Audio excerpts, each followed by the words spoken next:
সাভারে প্রশাসনের সহায়তায় হামলার অভিযোগ এনসিপির। জুলাই গণ অভ্যুত্থানের মাস্টার মাইন্ড দেশের মানুষ, স্টার নিউজকে নাহিদ ইসলাম।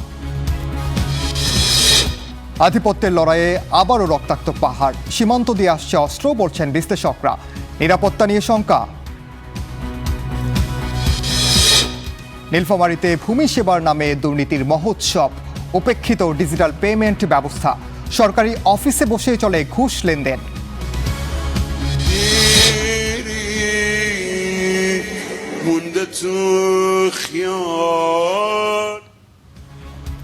ইরানের পবিত্র নগরী কোমে খামেনির শোকানুষ্ঠান আজ।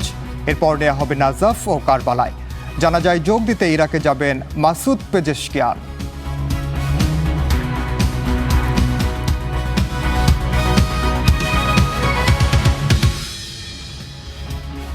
স্বাগত স্টার নিউজের সঙ্গে আমি ওমর ইনাম। সাভারে জাতীয় নাগরিক পার্টির জুলাই পদযাত্রা সমাবেশে ককটেল হামলার ঘটনায় আহত হয়েছেন অন্তত 5 জন। সোমবার রাতে চালানো ওই হামলা প্রশাসনের সহায়তায় হয়েছে বলে অভিযোগ করেছেন এনসিপির আহ্বায়ক নাহিদ ইসলাম।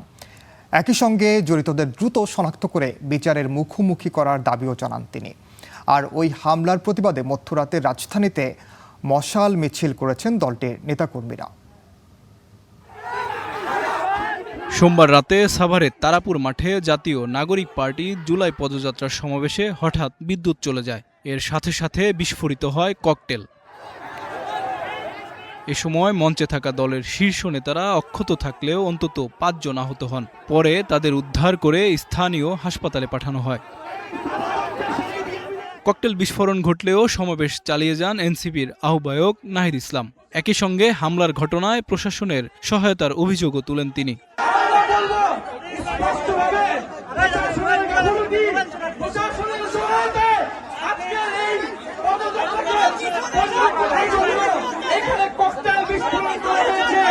ঘটনার পর সাভার মডেল থানার সামনে বিক্ষোভ করেন এনসিপির নেতাকর্মীরা।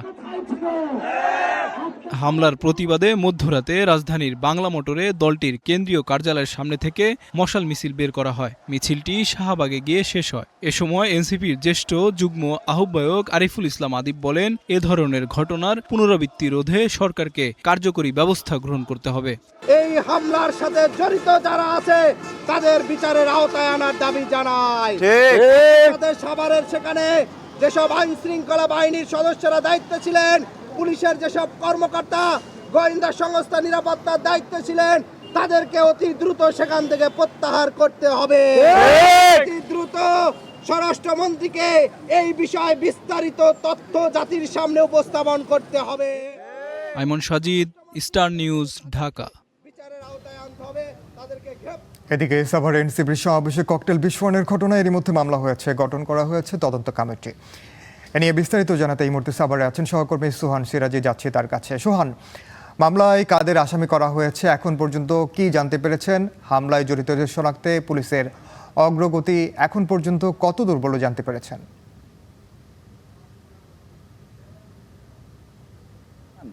আপনি যেমনটি জানতে চাচ্ছেন যে সাভারে গতকালকে এনসিপি যে পথসভা শেষের জনসভায় বিস্ফোরিত যে ককটেল, সেই ককটেল বিস্ফোরণে এখন পর্যন্ত কিন্তু আমরা 3 জন আহত হওয়ার খবর জানতে পেরেছি এবং তারা কিন্তু সাভারের যে এনাম মেডিকেল কলেজ হাসপাতাল রয়েছে সেখানে চিকিৎসাধীন অবস্থায় রয়েছে। তবে তাদের আঘাত কিন্তু খুব গুরুতর নয়।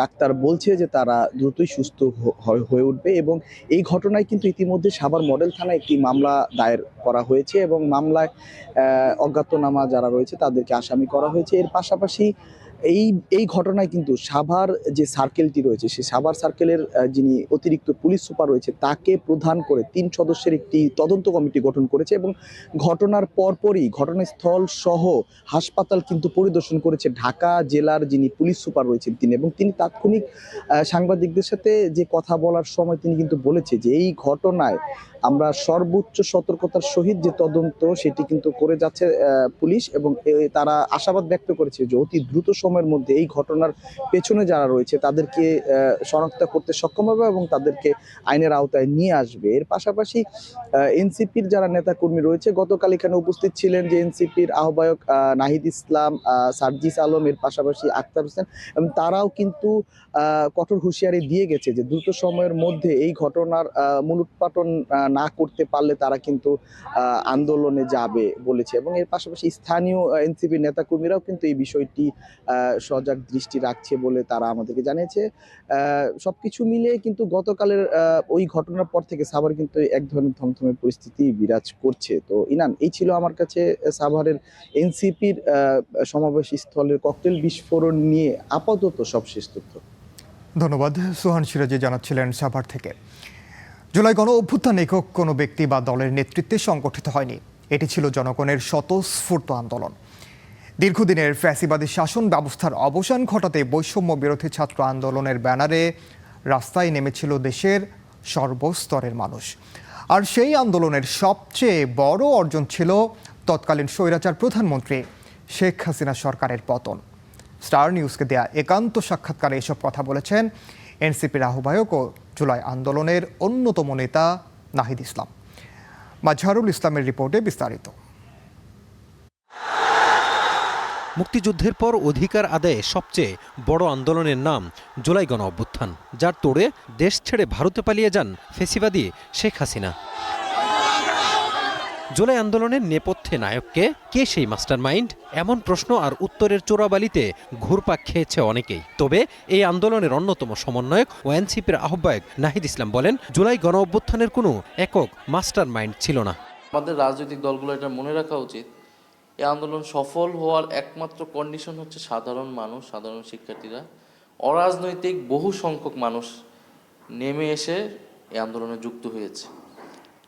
না হলে 16 বছর ধরে বিএনপি জামাত আন্দোলন করতে ছিলই, এর থেকে কঠোর আন্দোলন তারা বিভিন্নভাবে সময় দিয়েছে। সে আন্দোলন সফল হয়নি কারণ শুধু রাজনৈতিক ব্যক্তিরাই ছিল, কর্মীরাই ছিল। এই আন্দোলন সফল হয়েছে কারণ জনগণের এই ব্যাপক অংশগ্রহণ কিন্তু আসলে, ফলে জনগণকে সেই ক্রেডিটটা দেওয়া উচিত। নাহিদ ইসলাম বলেন, রাজনৈতিক পরিচয়ে এই বিপ্লবে কেউ অংশ নেননি। বৈষম্য বিরোধী ছাত্র আন্দোলনের ব্যানারে ঐক্যবদ্ধ হয়েছিলেন সবাই।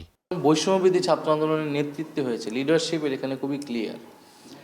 কিন্তু আন্দোলনে অংশগ্রহণ ছিল সবার, রাজনৈতিক পরিচয় তো কেউ আসে না। তখন কি কেউ বলেছে বিএনপি, জামাত, সবাই তো তার রাজনৈতিক পরিচয় তখন বলতে গেলে লুকিয়েছে, কারণ জনগণ হিসেবে সবাই মাঠে সেখানে নেমেছে। ফ্যাসিবাদের নেত্রী ভারতে পালিয়ে গেলেও তার সমর্থকরা জুলাইকে বিতর্কিত করার চেষ্টা করে যাচ্ছে। এজন্য সবাইকে ঐক্যবদ্ধ থাকার আহ্বান জানান এনসিপি আহ্বায়ক। সেই সময়ে ছাত্র নেতৃত্বকে বিতর্কিত করা, জুলাইকে বিতর্কিত করা, এটা তো একটা এজেন্ডায় ছিল। সেই জায়গা থেকে এই মানুষকে বিভ্রান্ত করার জন্য অনেক মিডিয়াকে ব্যবহার করে এই ধরনের তথ্য প্রচার করা হয়েছে। ফলে যারা, এবং জুলাই একটা ব্যাপার, আর জুলাই পরবর্তী কিন্তু বৈষম্যবৃদ্ধি বলেন সেটা, বৈষম্যবৃদ্ধি ছাত্র আন্দোলনের নামে অনেকেই অনেক জায়গায় অনেক কিছু করে, যারা এখন ছাত্রদল করছে বা অন্য কোনো দল করছে। রাজনৈতিক মতানৈক্যের কারণে জুলাইয়ের অনেক আকাঙ্ক্ষাই পূরণ হয়নি বলেও জানান নাহিদ ইসলাম। দায় দিতে চাইলে আসলে দায় অনেকেরই দায়। Mazharul Islam, star news, Dhaka. মাঠ পর্যায়ে কর্মরত প্রকৌশলীদের বেতন থেকে অন্যায়ভাবে কেটে নেওয়া হয়েছে কোটি কোটি টাকা। ঠিকাদার ও প্রকল্প পরিচালকের যোগসাজশে এই অর্থ আত্মসাৎ করা হয়েছে, এমন অভিযোগ উঠে এসেছে সরকারের নিরীক্ষা প্রতিবেদনে। শুধু তাই নয়, দেশের 30টি পৌরসভায় পানি সরবরাহ ও স্যানিটেশন নির্মাণ প্রকল্পটিতে আরও প্রায় 50 কোটি টাকার অনিয়মের তথ্যও উঠে এসেছে। বিস্তারিত মাহবুল ইসলামের প্রতিবেদনে। জনস্বাস্থ্য সুরক্ষা ও পরিবেশগত ঝুঁকি কমাতে 2019 সালে দেশের 30টি পৌরসভায় শুরু হয় পানি সরবরাহ ও স্যানিটেশন প্রকল্প।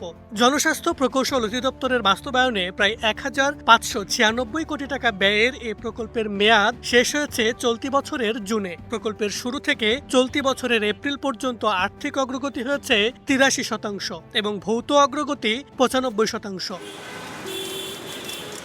তবে প্রকল্পটির বাস্তবায়নে বিভিন্ন ধাপে উঠে এসেছে একের পর এক অনিয়মের চিত্র। মাঠ পর্যায়ে কর্মরত আবাসিক প্রকৌশলীদের বেতন থেকে 6,30,00,000 টাকা কেটে নিয়ে আত্মসাৎ করা হয়েছে। আইএমইডির মূল্যায়ন প্রতিবেদনে বলা হয়েছে, ঠিকাদার ও তৎকালীন প্রকল্প পরিচালকের যোগসাজশে এই অর্থ আত্মসাৎ করা হয়েছে। এই প্রকল্পে সরকারি ক্রয়বিধি লঙ্ঘন করে প্রায় 19 কোটি টাকার কার্যাদেশ একটি প্রতিষ্ঠানকে দেয়া নকশা বহির্ভূত কাজ দেখিয়ে মোট 1.5 কোটি টাকার বেশি আর্থিক অনিয়মের অভিযোগ উঠেছে। অনিয়মের বিষয়ে প্রকল্পটির বর্তমান পরিচালক স্টার নিউজকে জানান, অভিযোগগুলো আগের সময়ের, বিষয়গুলো সম্পর্কে তিনি বিস্তারিত জানেন না। যদি শেষ মুহূর্তে কোনো দায় দেনা এরকম পরিলক্ষিত হয় যে যেটা আসলে অনিয়ম হয়েছে, সেটা সরকারি বিধি মোতাবেক প্রয়োজনীয় ব্যবস্থা নেওয়া হবে। বিশেষজ্ঞদের মতে প্রকল্প বাস্তবায়নে সুশাসন ও কার্যকর জবাবদিহিতার অভাব থাকায় এত অনিয়ম হচ্ছে। তাদেরকে স্বচ্ছ এবং জবাবদিহিমূলক বাস্তবতায় নিয়ে আসার উপায় হচ্ছে আইনের প্রয়োগ করা। এখন আইনের প্রয়োগে যদি দীর্ঘসূত্রিতা হয়, কিংবা এই দীর্ঘসূত্রিতার মূল কারণ যদি হয় কাউকে পার পাইয়ে দেওয়া, কাউকে বাঁচিয়ে দেওয়া, তাহলে তো আসলে আমার গুণগত পরিবর্তনের জায়গাটা তৈরি হবে না। সরকারি প্রকল্প বাস্তবায়নে অনিয়মের সাথে জড়িতদের শাস্তির আওতায় আনার তাগিদ এই বিশেষজ্ঞের। এটা যাতে কারো পকেটস্থ না হয়। মাহাবুল ইসলাম, স্টার নিউজ, ঢাকা।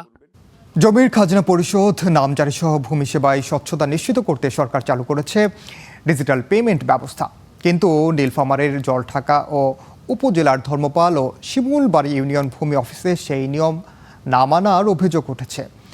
স্টার নিউজের হাতে এসেছে একাধিক ভিডিও, যেখানে সরকারি অফিস কক্ষে বসেই ঘুষ লেনদেনের দৃশ্য ধরা পড়েছে। অভিযোগ, অতিরিক্ত টাকা আর দালাল ছাড়া মিলছে না কাঙ্ক্ষিত সেবা। মাহমুদ রাফিনের রিপোর্ট। অফিস কক্ষে বসেই সেবাপ্রার্থীর উপস্থিতিতেই দালালের কাছ থেকে ঘুষের টাকা বুঝে নিচ্ছেন কর্মকর্তা। আবার সেবাপ্রার্থী বেরিয়ে যাওয়ার পরপরেই সেই টাকার ভাগ তিনি তুলে দিচ্ছেন দালালের হাতে। নীলফামারীর জলঢাকা উপজেলার ধর্মপাল ও শিমুলবাড়ি ইউনিয়ন ভূমি অফিসে এই দৃশ্য যেন নিত্যদিনকার। সরকারি নিয়ম অনুযায়ী ভূমি সংক্রান্ত সকল সরকারি ফি পরিশোধের কথা ডিজিটাল মাধ্যমে, অথচ অভিযোগ উঠেছে এই দুই ইউনিয়নের দায়িত্বপ্রাপ্ত ইউনিয়ন ভূমি সহকারী কর্মকর্তা বলরাম রায় সেই নিয়ম উপেক্ষা করে সেবাপ্রার্থীদের কাছ থেকে আদায় করছেন অতিরিক্ত অর্থ। স্টার নিউজের হাতে আসা একাধিক ভিডিওতে দেখা যায় কখনো বলরাম রায় নিজেই টাকা গ্রহণ করছেন, আবার কখনো তার পাশের চেয়ারে বসে টাকা নিচ্ছেন দালাল চক্র। কয়েকটি ভিডিওতে অফিসের ভেতরে দালালদের অবাধ বিচরণও দেখা যায়। কেউ নথিপত্র প্রস্তুত করছেন, কেউ সেবাপ্রার্থীর কাছ থেকে নিচ্ছেন টাকা।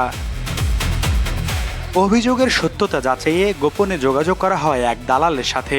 তার বক্তব্যেও মিলেছে ঘুষ লেনদেনের সত্যতা। আমি 2,000 টাকা নিয়েছি না, আমাকে 1,000 টাকা চেক দিলে 225 টাকা। আর যাক চেক দিছি কষি যে তুই 2,000 দেন নাই, তুই বল চেক করবো 2 টাকা না। ভুক্তভোগীদের অভিযোগ, সরকার নির্ধারিত ফির বাইরে অতিরিক্ত টাকা না দিলে কাজ হয় না, দালালদের মাধ্যমে না গেলে মিলছে না সেবা। টাকা নিচ্ছে 6,000, চেক দিছে 1,800 অথবা 1,900। আর পরের বার আবার একটা চেক কাটছি, বড় চেক, তো ওটা মানে 1 রেকর্ড 82, ওটা টাকা নিচ্ছে 3,000, চেক দিছে 1,800। অনুরোধ করে কয়েকদিন ঘুরেছি, ঘুরার পরে আমরা যা তারপর টাকা দিছি আমি 5,000 টাকা, চেক দিছে আমাকে মনে করো 1,700 টাকা। বলরাম স্যারের কাছে গেছিলাম না, বলরাম স্যার বলতেছে আমার 35,000 টাকার দরকার। ওনার যে মনে যে সহযোগিতার লোক যে আছে, উনি কিন্তু আমার কাছে 10,000 টাকা 13,000 টাকা আছে। অনেক সমস্যা, মানে খালি টাকায় চায়, তাহলে এইভাবে গরিব মানুষ বাবা বাঁচবে। তবে এসব অভিযোগ অস্বীকার করেছেন ইউনিয়ন সহকারী ভূমি কর্মকর্তা বলরাম রায়। তার দাবি, তাকে পরিকল্পিতভাবে ফাঁসিয়েছে অফিসেরই একজন দালাল। দালাল তারও কাজ করে দেয় যে নাগরিক, হ্যাঁ, তারও কাজ করে দিতে হয় আমাদের এখানে কাজ করে না দিলে উল্টো আমাদেরকেই মনে করো হুমকি ধামকি দেয় যে আপনি সরকারি চাকরি করতে আসছেন, কেন কাজ করে দিবেন না। তদন্তে অভিযোগের সত্যতা পেলে ওই কর্মকর্তার বিরুদ্ধে আইন অনুযায়ী ব্যবস্থা নেওয়া হবে বলে জানিয়েছেন জেলা প্রশাসক। মোবাইল ব্যাংকিংয়ের মাধ্যমে অথবা অ্যাপসের মাধ্যমে করতে হবে, সে সরাসরি কোনো টাকা সে লেনদেন করবে না, করার সুযোগ নেই। যে ঘটনাগুলো বললেন, যে ভিডিওর কথা বললেন, আমি দেখব, আপনারা আমাকে একটু প্রোভাইড করবেন, আমি যাচাই করে দেখব, যদি তার সত্যতা পাওয়া যায় অবশ্যই সে পানিশমেন্টের আওতায় চলে আসবে। ভিডিও ধারণকারী ব্যক্তিকে বিভিন্নভাবে হুমকি দেওয়ার অভিযোগেরও অস্বীকার করেছেন বলরাম রায়। মাহমুদ রাফিন, স্টার নিউজ, নীলফামারী। নিম্নচাপের প্রভাবে বৃষ্টিতে প্লাবিত হয়েছে কক্সবাজারের 5 উপজেলার অন্তত 25টি গ্রাম, ডুবেছে বাসাবাড়ি, পথঘাট। এ নিয়ে বিস্তারিত জানাতে কক্সবাজার সদর থেকে যুক্ত হচ্ছেন সহকর্মী মুহিবুল্লাহ মুহিব। মুহিব, প্লাবিত এলাকার সবশেষ চিত্র কি জানাবেন এবং পাহাড়ের পাদদেশে যারা বসবাস করছেন তাদের ঝুঁকি আসলে কেমন আছে? প্রশাসনের পক্ষ থেকে আসলে এখন পর্যন্ত কি বলা হয়েছে?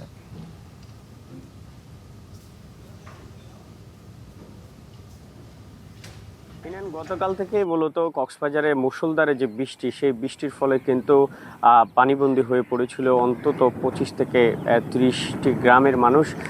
সেটি পর্যায়ক্রমে শতাধিকে রূপ নিয়েছে, কারণ চকরিয়া এবং মাতামুহুরী, নবগঠিত যে মাতামুহুরী উপজেলা, সেখানকার বিপুল সংখ্যক মানুষ কিন্তু পানিবন্দী হয়ে পড়েছিল। যে সমস্ত সুইচ গেট ছিল, সুইচ গেটগুলো বন্ধ রেখে এক ধরনের অসাধু ব্যবসায়ীরা কিন্তু মাছ চাষ করে থাকে। সেই সুইচ গেট বন্ধ থাকার ফলে কিন্তু বৃষ্টির পানি জমে থাকায় মানুষের বাড়িঘরে সেই পানি ঢুকে পড়ে। এখন আমি যে জায়গাটিতে রয়েছি সেটি কক্সবাজার সদর উপজেলার বাকালী নদী তীরবর্তী যে এলাকাগুলো রয়েছে সেখানেরই একটি অংশ, এবং এখানেও গতকালকে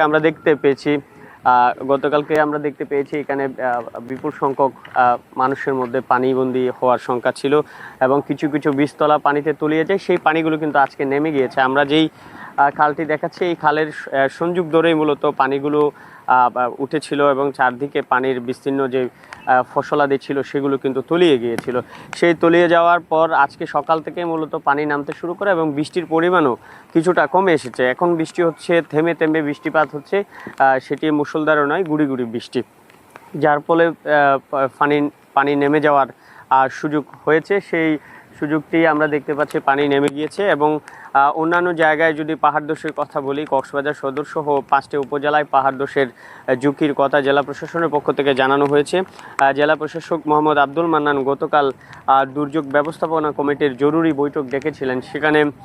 সেখানে তিনি তাদের দিক নির্দেশনা দিয়েছেন বলে আমাদেরকে জানিয়েছেন।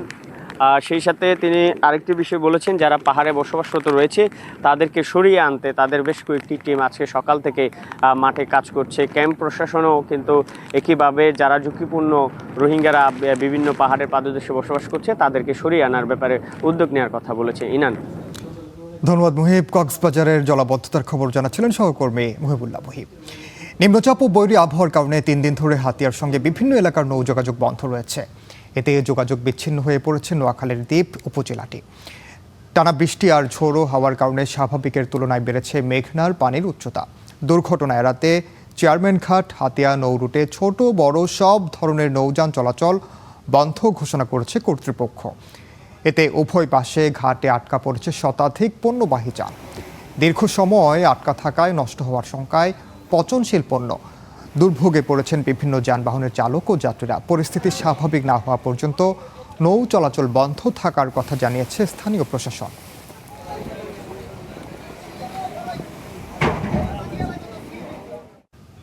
এদিকে পটুয়াখালী সংলগ্ন বঙ্গোপসাগরে ঝড়ের কবলে মাছ ধরার ট্রলার ডুবে 6 জেলে নিখোঁজ হয়েছেন। নিখোঁজদের উদ্ধারে অভিযান চালাচ্ছে কোস্ট গার্ড ও নৌবাহিনী। এ নিয়ে আরও জানাতে যুক্ত হচ্ছেন সহকর্মী আব্দুস সালাম আরিফ। আরিফ, জানাবেন যে উদ্ধার প্রক্রিয়া চলছে, উদ্ধার অভিযানে সবশেষ কি খবর? এবং স্বাভাবিকভাবেই প্রশ্ন আসে, বৈরী আবহাওয়ায় তাদের উদ্ধার কাজ ব্যাহত হওয়াটাই স্বাভাবিক, সেই পরিস্থিতিতে আসলে তারা কিভাবে কাজ করছে?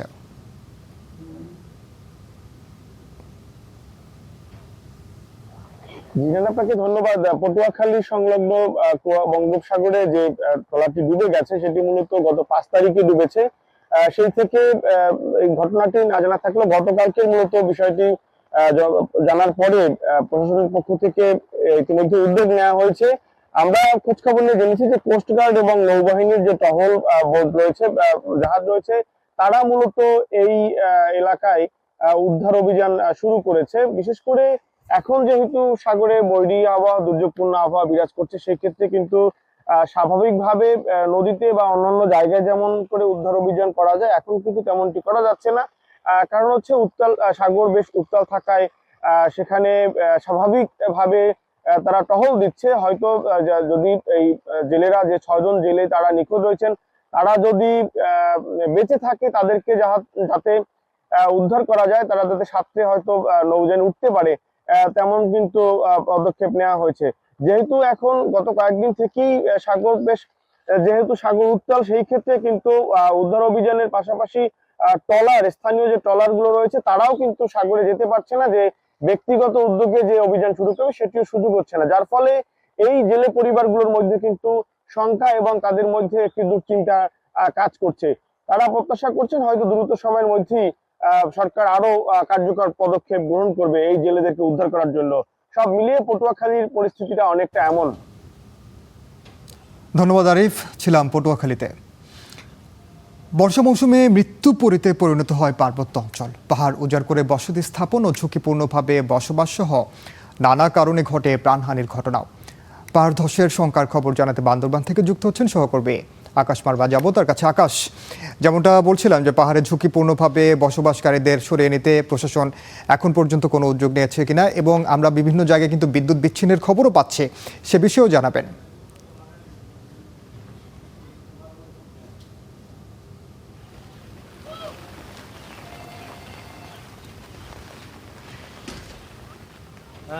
যেহেতু গতকাল থেকে টানা ভারী বর্ষণ শুরু হয়েছে, এখনও কিন্তু ভারী বর্ষণ চলমান।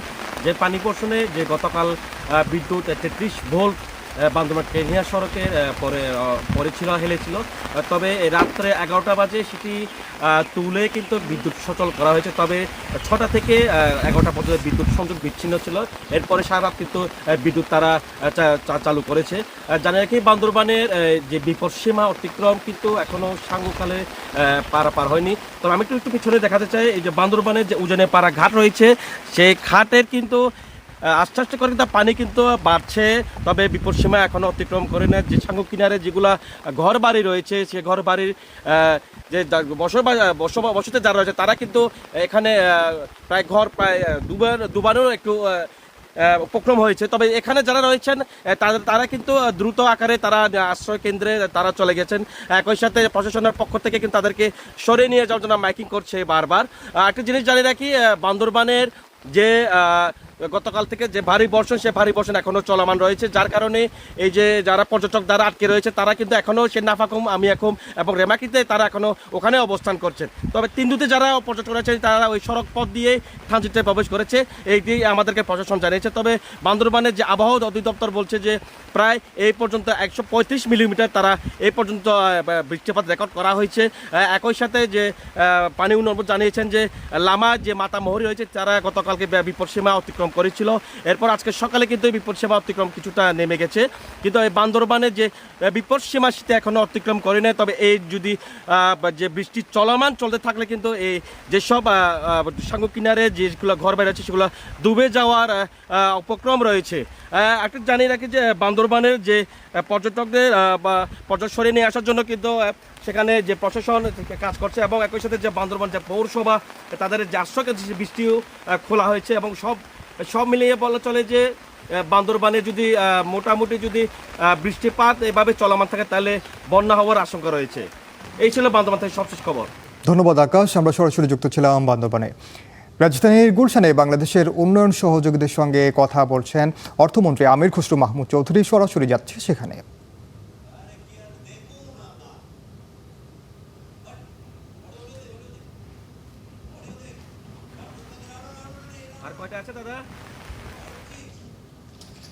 that have been built over the years.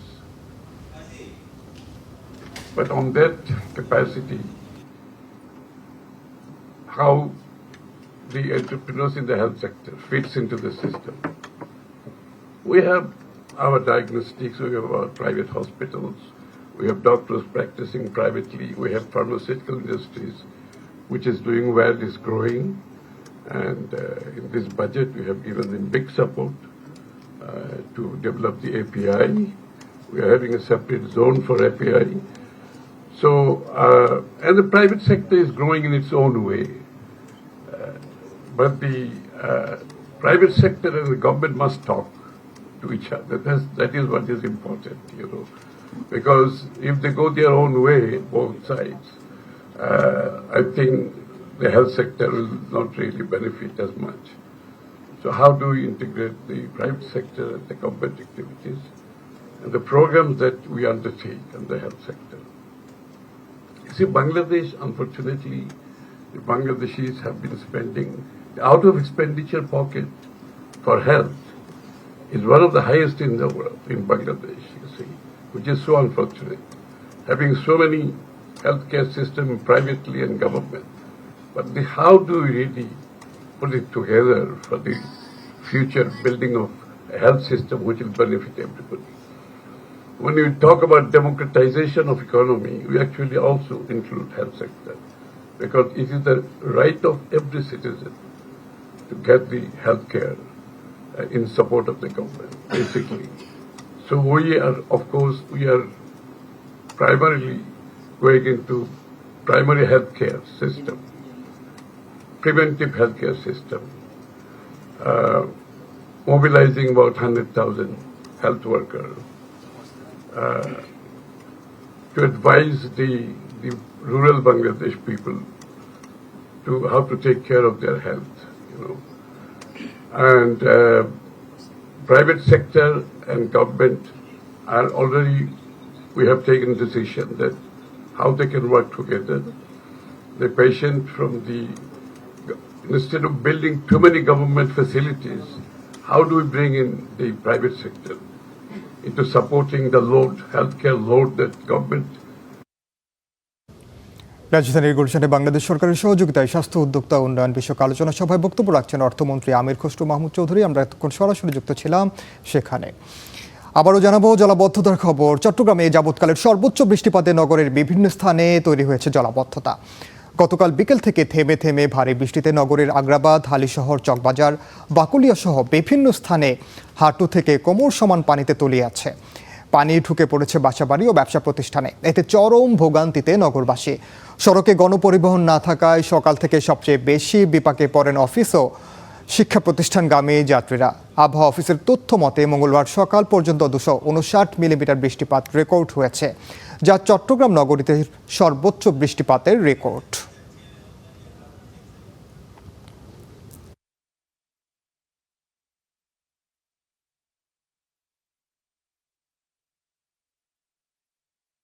হাঁটাও সম্ভব হচ্ছে না, গাড়িতে করে আসা সম্ভব হচ্ছে না। তাহলে মানুষের বিভিন্ন কাজ করবে, এগুলো মানুষ কেমন করবে? কোনো হচ্ছে আমাদের কাজ করতে হবে, কারণ আমাদের প্রাইভেট কাজ করতে হবে।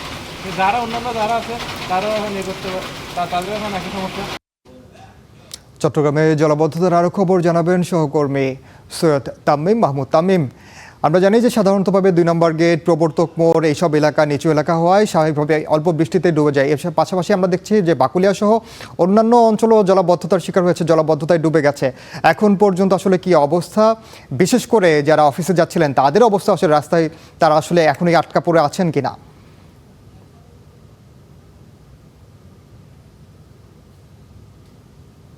আমরা এই মুহূর্তে আছি চট্টগ্রামের বাণিজ্য পাড়া এলাকা, যেটি আগ্রাবাদ মোড়ে, আগ্রাবাদ এলাকায়। সেখানে কিন্তু আপনারা দেখছেন যে পানির যে অবস্থা, যে গত 24 ঘন্টায় যে রেকর্ড পরিমাণ বৃষ্টি হয়েছে, সেই বৃষ্টির কারণে কিন্তু আগ্রাবাদ সহ নিচু যে এলাকাগুলো আছে চট্টগ্রামে, সেই এলাকাগুলোতে কিন্তু পানি জমেছে এবং পানির এখানে যে অবস্থা আমরা দেখছি যে এখানে হাঁটু পানি থেকে কিন্তু কোমর পানি পর্যন্ত ডুবে গেছে এবং আপনারা দেখছেন যে সিএনজি থেকে শুরু করে যেসব গাড়িগুলো আছে সবগুলোই কিন্তু পানির তলে চলে গেছে। এবং আমরা একটু জানিয়ে রাখি, চট্টগ্রামের পতেঙ্গা এলাকায় কিন্তু একটি সড়ক ধসে গেছে ইতিমধ্যে, যেখানে এটি এয়ারপোর্ট এলাকার কাছাকাছি, পতেঙ্গা সৈকতের কাছাকাছি এলাকায় সেটি ধসে গেছে। এবং গতকালকে থেকেই কিন্তু যে পাহাড় আছে, সেই পাহাড়ে যারা বসবাস করছে তাদেরকে কিন্তু সরিয়ে নিয়ে যাওয়ার জন্য জেলা প্রশাসন, চট্টগ্রাম সিটি কর্পোরেশনের পক্ষ থেকে মাইকিং করা হচ্ছে এবং তাদের কাছে গিয়ে তাদেরকে সরে যেতে বলা হচ্ছে এবং কিছু কিছু ক্ষেত্রে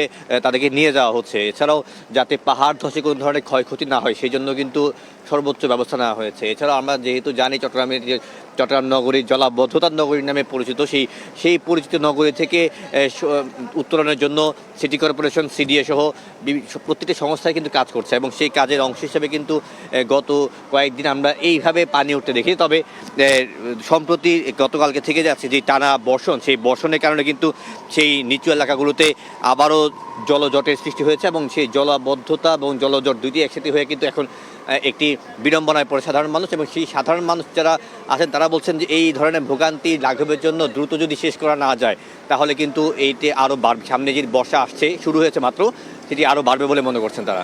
এই ছিল চট্টগ্রাম থেকে আমার কাছে সবচেয়ে সংবাদ। ইনান, ধন্যবাদ তামিম। রাজধানীর গুলশানে বাংলাদেশ সরকারের সহযোগিতায় স্বাস্থ্য উদ্যোক্তা উন্নয়ন বিষয়ক আলোচনা সভায় বক্তব্য রাখছেন ডাক্তার জুবাইদা রহমান। সরাসরি যাচ্ছে সেখানে।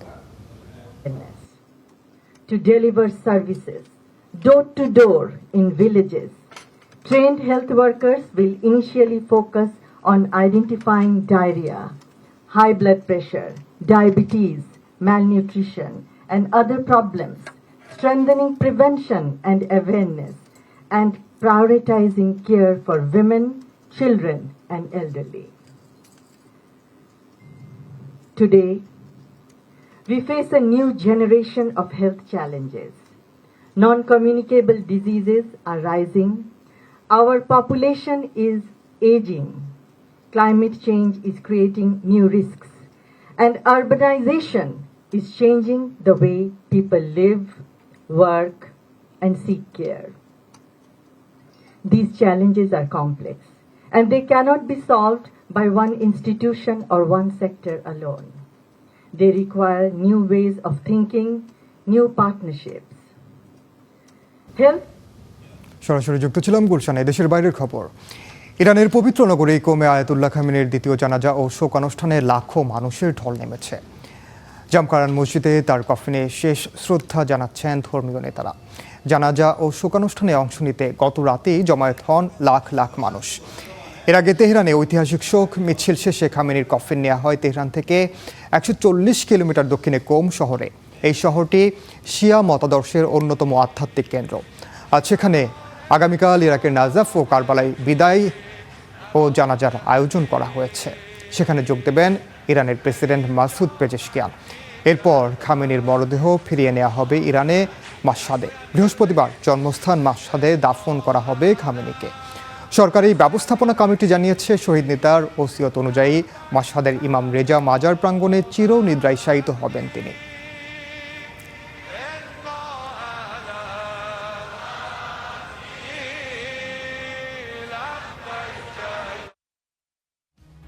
সঙ্গে থাকার জন্য ধন্যবাদ।